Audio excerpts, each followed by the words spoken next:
Juice total दुनिया का 0.2% है, लेकिन उन्होंने टोटल नोबेल प्राइजेस में से 221 जीते हैं।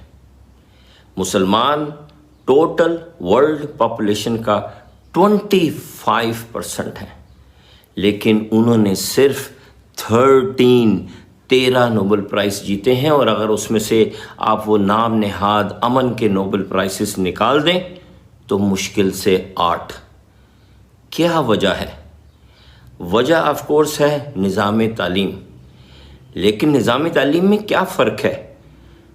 तो हैरत अंगेज़ बात यह है कि सिर्फ एक छोटा सा फ़र्क है, और उसको कहते हैं शेवरूटा।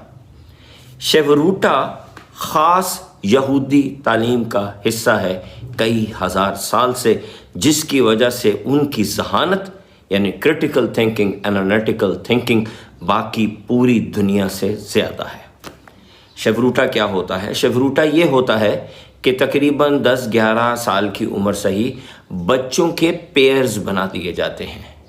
रोज़ उन बच्चों को कोई टॉपिक दिया जाता है, साइंस, इंग्लिश, मैथ, फ़िक़्ह, दीन, मज़हब, तौरा, और उनको कहा जाता है कि इस टॉपिक पे डिबेट करो। और उनके सामने कंप्यूटर्स भी होते हैं, बुक्स भी होते हैं, वो उसके हवाले से और चीज़ें पढ़ते हैं और रोज़ाना डिबेट करते हैं। कितनी देर? 4 से 6 घंटे रोज़ाना। कुछ हफ्ते के बाद टीचर पेयर्स को चेंज कर देते हैं और बच्चे नए पेयर्स बना के दोबारा यही काम शुरू कर देते हैं। टीचर का काम होता है घूमना क्लास में और देखना कि हर पेयर के बीच में यानी 2 बच्चों के बीच में हेल्थी डिबेट हो रही है कि नहीं हो रही। ये वो वाहिद रीज़न है जिसकी वजह से 0.2% यहूदियों ने 221 और 25% मुसलमानों ने सिर्फ 8 नोबेल प्राइज़ जीते हैं। मैं यहाँ जिक्र इसका कर ही नहीं रहा कि total banking, media, psychology department, university professors 80% से ज़्यादा यहूदी हैं।